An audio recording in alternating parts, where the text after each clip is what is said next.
Good morning, welcome back to my channel, welcome to new blog. আর আজকে ব্লগটা হচ্ছে একটু অন্যরকম। ড্রেস থেকে বুঝতেই পারছো কোথাও একটা বেড়াতে তো যাচ্ছি। হ্যাঁ, তো একদিনের জন্যই এটা একটা একদম শর্ট ট্রিপ। তো আমাদের একদম লাগেজপত্র নিয়ে বেরিয়ে পড়েছি। ভোরবেলা 4টের সময় বেরোনোর কথা ছিল, কিন্তু এত বৃষ্টি হয়েছে ভাবলাম হয়তো মনে হয় এবারে আর যাওয়াই হলো না, কিন্তু না, 5টার সময় মোটামুটি বৃষ্টি থেমে যেতেই আমরা বেরিয়ে পড়েছি। আর ধুলা করে আমাদের গ্রুপের আরও দুজনের জন্য ওয়েট করছিলাম।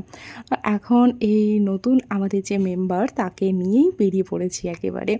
আর আমাদের এই গন্তব্য বলতে গেলে প্রত্যেকবারই ওই দীঘা বা মন্দারমণি, তো এবারেও সেরকমই ঠিক করা হয়েছে মন্দারমণি। কিন্তু এতই সাডেন প্ল্যান ছিল যে কোথাও রুম পাওয়া যাচ্ছিল না, অনেক খুঁজে খুঁজে খুঁজে খুঁজে একটা রুম অবশেষে পাওয়া গেছে। তো যাই হোক, আমরা কোলাঘাটে এই দোকানটাতেই সবসময় খাই।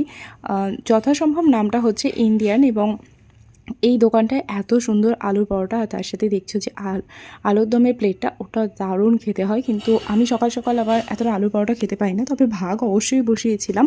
তো যাই হোক, এই রাস্তাটা যেহেতু সকালবেলা বা সারা রাত অনেকটা বৃষ্টি হয়েছে, তাই গাছপালাগুলো এত সবুজ হয়েছিল না, দারুণ লাগছিল এরকম মানে একটা লং ড্রাইভে এরকম যেতে যেতে। আর তার সাথে রাস্তায় তো ডাব খেতেই হবে, মানে দীঘা যাচ্ছি আর ডাব খাবো না।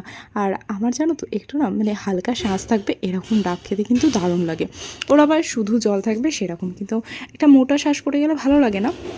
তো যাই হোক, আমরা রাস্তায় আবার রেনকোটটা পরে নিয়েছিলাম, কারণ হালকা একটা বৃষ্টি হচ্ছিলো। তবে ভোরবেলা যে পরিমাণ বৃষ্টিটা হয়েছে সেই বৃষ্টিটা ছিলই না একেবারে।